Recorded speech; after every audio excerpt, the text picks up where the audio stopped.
और फिर वो चिड़िया अपने तीनों बच्चों को एक एक पराठा दे देती है। दो बच्चे तो बहुत सब्र से पराठा ठंडा होने का इंतजार करते हैं, लेकिन एक बच्चा जिसे हर काम की बहुत जल्दी होती है, वो गरम गरम ही सारा पराठा खा लेता है और इसका मुंह अंदर से बुरी तरह जल जाता है। मम्मा मम्मा, मेरा मुंह जल गया, मुझे मुंह में बहुत जलन हो रही है। मम्मा मम्मा, मैं क्या करूं? और खाओ गरम गरम पराठे, तुम्हें भी तो हर काम में जल्दी होती है, सब्र नाम की तो चीज ही नहीं है तुम्हें। मैंने तुम्हें कितनी बार समझाया है कि खाना ठंडा करके खाया करो, हर काम में जल्दी मत किया करो, लेकिन तुम सुनते ही कहाँ हो। मम्मा, मुझे बहुत दर्द हो रहा है, मेरा मुंह बहुत जल रहा है। मम्मा, मेरा कुछ करें प्लीज। करना क्या है, चलो मैं तुम्हें तोते अंकल के पास ले जाती हूँ, वो तुम्हें दवा देंगे, फिर ही तुम्हारा दर्द ठीक होगा। बच्चों, तुम लोग घर पर ही रहना और घर का ध्यान रखना, मैं बड़े की दवा लेकर आती हूँ। मम्मा, तोते अंकल से कहिएगा इसे बड़ा वाला टीका लगाए, फिर ही ये खाना ठंडा करके खाया करेगा। तुम चुप करके बैठो, मुझे इतना दर्द हो रहा है और तुम मेरा मजाक उड़ा रहे हो, तुम्हें दर्द हो तो पता चले। और फिर चिड़िया अपने बेटे को तोते के पास ले जाती है। क्या हुआ बहन, कैसे आना हुआ? तोते भैया, मैंने आलू वाले पराठे बनाए थे और मेरे बड़े बेटे ने गरम गरम ही पराठा खा लिया, अब इसके मुंह में बहुत दर्द हो रहा है, इसे या तो कोई दवा दे दे या टीका लगा दे। अच्छा तो ये बात है, अब तो तुम्हें बड़े वाला टीका ही लगाना पड़ेगा। नहीं अंकल, प्लीज मुझे टीका मत लगाइएगा, आप मुझे कोई गोली दे दें या फिर शरबत दे दें, मगर मुझे टीका मत लगाइएगा प्लीज, मुझे टीके से बहुत डर लगता है। अब तुम्हें पता चलेगा, मैं ना कहती थी कि खाना ठंडा करके खाया करो। मम्मा प्लीज इस बार मुझे टीके से बचा लें, अगली बार मैं कभी गरम गरम खाना नहीं खाऊंगा, हमेशा खाना ठंडा करके ही खाऊंगा, प्लीज मम्मा मुझे टीके से बचा लें इस बार। पहले तुम्हें वादा करना पड़ेगा कि आइंदा तुम किसी भी काम में जल्दबाजी नहीं करोगे और अपनी मम्मा की बात मानोगे। मैं वादा करता हूँ, आइंदा खाना ठंडा करके ही खाऊंगा, बस आप मुझे कोई शरबत वगैरह दे दें जिससे मेरा मुंह ठीक हो जाए, बस मुझे टीका ना लगाएं आप। तोते भैया, इस बार तो बड़े ने पक्का वादा कर लिया है कि वो आइंदा जल्दबाजी नहीं करेगा, अब आप इसे टीका मत लगाएं, कोई शरबत ही दे दें। और फिर तोता इसके मुंह में शरबत वाली दवा के 2 कतरे डालता है, जिससे उसका मुंह ठीक हो जाता है। इस कहानी से हमें ये सबक मिलता है कि जल्दबाजी कभी नहीं करनी चाहिए। क्या आपका भी कभी गरम गरम पराठे खाने से मुंह जला है? कमेंट में जरूर बताएं, हमें इंतजार रहेगा। चिड़िया और कबूतर सुबह से उड़ रहे थे, उन्हें खाने को कुछ नहीं मिल रहा था। बहुत मेहनत के बाद उन्हें पहाड़ों के दरमियान एक दाना मिल जाता है। शुक्र है हमें खाने को कुछ तो मिला, वरना तो आज लग रहा था कि खाली पेट ही घर वापस जाना पड़ेगा। हाँ सही कह रहे हो कबूतर भैया।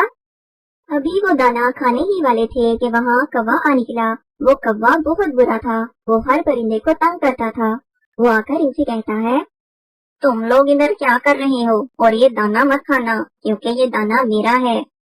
क्यों जी काले कौवे, किस खुशी में ये दाना तुम्हारा है? ये हमने पहले देखा है, इसलिए इसे हम खाएंगे। मेरे साथ बहस मत करो, मैं ये दाना रखकर पानी पीने गया था कि आकर इसे खाऊंगा और तुम दोनों इधर आ पहुँचे। बस इसी बात पे कौवा इनसे लड़ने लगता है और बात हाथापाई तक पहुंच जाती है। वो कौवे का खूब मुकाबला करते हैं, लेकिन कौवा इनसे ज्यादा ताकतवर था। वो इन दोनों की बहुत मार कुटाई करता है। कौवा इनको मार के भाग जाता है, लेकिन इस लड़ाई में चिड़िया का एक पैर जख्मी हो जाता है। कबूतर भैया, मेरा पैर तो बहुत बुरी तरह जख्मी हो गया है, इससे तो बेहतर था कि हम ये दाना उस कौवे को ही दे देते। चिड़िया, आज अगर हम ये दाना उसको आराम से दे देते तो ये कौवा हमें रोज तंग करने आ जाता, इसको सबक सिखाना बहुत जरूरी था। कबूतर भैया, मेरा पर तो जख्मी हो गया है और आप तो जानते ही हैं इस इलाके में चीलें जख्मी परिंदों को जिंदा नहीं छोड़ती। हम ऐसा करते हैं, हम रात होने का इंतजार करते हैं, जैसे ही रात होगी हम अंधेरे में यहाँ से निकल जाएंगे, इस तरह किसी को पता भी नहीं चलेगा। लेकिन चीलों को तो खून की खुशबू बहुत दूर से आ जाती है। चिड़िया, मैं हूँ ना तुम्हारे साथ, बस तुम रात होने का इंतजार कर लो, अंधेरा होते ही हम यहाँ से निकल जाएंगे। और फिर चिड़िया की नजर पास पड़े हुए एक बड़े परिंदे की हड्डियों पर पड़ती है। कबूतर भैया, ये तो किसी बड़े परिंदे की हड्डियाँ लग रही हैं, इसे भी इन चीलों ने ही मारा होगा और फिर इसका मांस खा लिया होगा। चिड़िया, तुम तो ऐसे ही डर रही हो, कुछ नहीं होगा। अभी वो ये बातें कर ही रहे होते हैं कि वहाँ एक चील आ निकलती है और वो दूर बैठकर इन्हें घूरने लगती है। चिड़िया बहुत डर जाती है। कबूतर भैया, वो देखो, वो चील हमें ही देख रही है, लगता है अभी हमला कर देगी, अब क्या होगा? तुम बस मेरी बात गौर से सुनो, अब हमें थोड़ा नाटक करना होगा। इतने में वो चील उनके पास आ जाती है। चील बाजी, आप जरा देर से आई हैं, अब तो सिर्फ हड्डियां ही बची हैं। बहुत मजेदार और बड़ी चील थी, बहुत मुश्किल से शिकार किया हमने, तभी तो देखो चिड़िया भी दर्मी हो गई। थोड़ी देर पहले आ जाती तो तुम भी मजा ले लेती, बहुत ही मजेदार गोश्त था। ये तुम क्या कह रहे हो? वही कह रहा हूँ जो तुमने सुना। अब हम कबूतर और चिड़िया भी शिकार करने लगे हैं। अब हम ताज़ा गोश्त खाते हैं, हमसे अब रूखी सूखी घास फूस नहीं खाई जाती। ये तो बहुत ताकतवर परिंदे लगते हैं तो छोटे छोटे, मगर शिकार किया इतनी बड़ी चील का, कहीं ये मुझे भी शिकार करके न खा जाए। ये सोचकर वो चील वहाँ से भाग निकलती है। बच गए हम कबूतर भैया, हम बच गए। हाँ, बस तुमने घबराना नहीं है, जो भी चील आएगी हम इससे यही कहेंगे और रात होते ही यहाँ से निकल जाएंगे। बस अभी हम अगर यहाँ से उड़े तो तुम्हारे मुंह की खुशबू से सब चीलें इकट्ठी हो जाएंगी और हमें मार डालेंगी। इधर कौवा भी गुस्से से लाल पीला होकर घर जा रहा था। रास्ते में इसे अपनी बीवी मिल जाती है और वो इसके पास चला जाता है। क्या हुआ कौवे? बस आज एक कबूतर और चिड़िया से लड़ाई हो गई। इस कबूतर और चिड़िया की इतनी हिम्मत कि वो मेरे शौहर पे हमला करें। कहाँ है वो? वो पहाड़ों के दरमियान थे, अभी भी शायद वहीं होंगे। तुम चलो मेरे साथ, मैं अभी इनकी खबर लेती हूँ। वहाँ मेरी सहेली चील रहती है, मैं इसे बताती हूँ। और फिर वो दोनों पहाड़ों के दरमियान की तरफ चल पड़ते हैं। वो उड़ते उड़ते सीधा चील के पास चले जाते हैं। चील बाजी, वैसे तो यहाँ और भी बहुत सी चीलें हैं, मगर मुझे आप ही सबसे ज्यादा अच्छी लगती हैं, इसलिए मैं ये खबर आपको देने के लिए आई हूँ। पहाड़ों के दरमियान एक कबूतर और चिड़िया है। चिड़िया का पर जहनी है, आपको तो जहनी परिंदे बहुत पसंद हैं। आज जाकर आप जरा पार्टी ही कर लें। क्या? जहनी चिड़िया? मुझे जहनी परिंदे बहुत ज्यादा पसंद हैं। जल्दी चलो, मुझसे तो इंतजार ही नहीं हो रहा।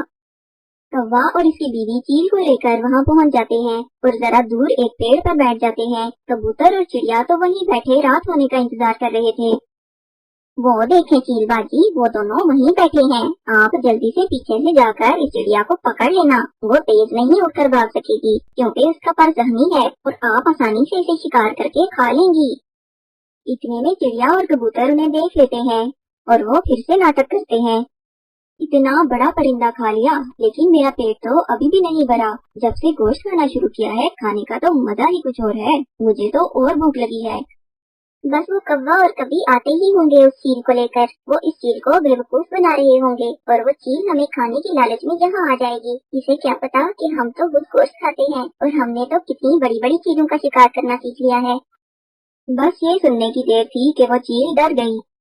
ये तो मुझसे भी ज्यादा जालिम परिंदे लगते हैं। मेरा तो फिर भी एक शिकार से पेट भर जाता है, लेकिन इनका तो बड़े बड़े शिकार खा के भी पेट नहीं भरता। ये तो मुझे मार ही डालेंगे। और कव्वे और कवि, तुम दोनों की तो मैं बाद में अच्छे से खबर लूंगी। इतना बड़ा धोखा दिया मुझे। ये कहकर चील वहाँ से भाग जाती है। कौवा पीछे से बहुत आवाजें लगाता है, लेकिन चील एक नहीं सुनती। और चील बाजी, बात तो सुने, ये लोग नाटक कर रहे हैं। चिड़िया का पर तो मैंने जख्मी किया है और ये हड्डियां तो पहले से यहाँ पड़ी हैं। चील बाजी सुने तो। मगर चील तो उनकी एक नहीं सुनती और वहाँ से भाग जाती है। ये कबूतर और चिड़िया तो बहुत चालाक निकले, कैसे इस चील को डराकर भगा दिया दोनों ने। कौवा और कवि, अकल हो तो किसी का भी मुकाबला किया जा सकता है। तुमने वो कहावत तो सुनी ही होगी, अकल बड़ी या भैंस। अब तुम भी यहाँ से निकलो। कौवा और कवि नाकाम होकर वहाँ से चले जाते हैं और फिर रात हो जाती है। कबूतर और चिड़िया अंधेरे में आहिस्ता आहिस्ता उड़ते हुए सही सलामत अपने घरों को पहुँच जाते हैं।